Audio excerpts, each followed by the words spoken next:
એનડીપીએસના ગુનામાં પકડાયેલા આરોપી વિરુદ્ધ પીઆઈટી અટકાયતની કાર્યવાહી કરતી સુરત શહેર અઠવા પોલીસ સ્ટેશન વિસ્તારમાં નોંધાયેલ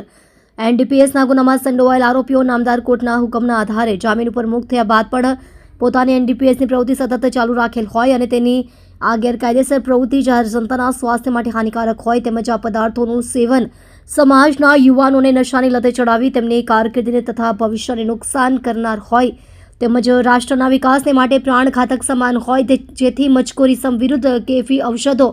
અને મનઃપ્રભાવી દ્રવ્યોના ગેરકાયદેસર અટકાવવા અધિનિયમ 1988 પીઆઈટી એનડીપીએસ એક્ટ મુજબ અટકાયતમાં લેવડાવવા સારું સૂચના આપેલ હોય જે અંતર્ગત police inspector Shri IM Huddad, police inspector Shri RR Makwana નાવના માર્ગદર્શન હેઠળ આ ઇસમ વિરુદ્ધમાં પીઆઈટી એનડીપીએસ એક્ટ દરખાસ્ત તૈયાર કરવાનું જણાવતા હેડ કોન્સ્ટેબલ દિનેશભાઈ મણીલાલ નાઓએ Athwa police station part B 2024 NDPS એક્ટની કલમ 8C 22C 29 મુજબના ગુનામાં જામીન ઉપર મુક્ત થયેલા આરોપી આસિફ ઉર્ફે બાબુ હૈદર ઉર્ફે કાલુ સૈયદ ઉંમર વર્ષ 40 રહે ઘર નંબર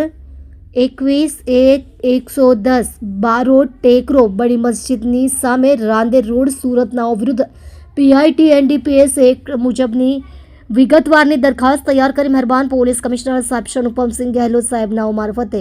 CLD ક્રાઇમ અને એનડીપીએસ સેલ ગાંધીનગર ખાતે મોકલવામાં આવેલ છે. પીઆઈટી એનડીપીએસ દરખાસ્ત પોલીસ મહાનિર્દેશક શ્રી C1D ક્રાઇમ અને એનડીપીએસ સેલ ગાંધીનગરનાઓએ મંજૂર રાખી આરોપીને અટકાયતમાં લેવાનો હુકમ કરતા સદર હું આરોપીનું અટકાયતી હુકમ ઇસ્યુ થતા અત્રના પોલીસ સ્ટેશનના surveillance police sub inspector AR Mahida તથા હેડ કોન્સ્ટેબલ ચેતનસિંહ કાળુભાઈ નાઓએ આરોપીઓની ગુપ્ત રાહે તપાસ હાથ ધરી આરોપીઓને પકડી પાડી આરોપીને ખાસ જેલ પોરબંદર ખાતે અટકાયતમાં રહેવા સારો યોગ્ય પોલીસ જપ્તા સાથે મોકલી આપી પ્રશંસનીય કામગીરી કરેલ છે.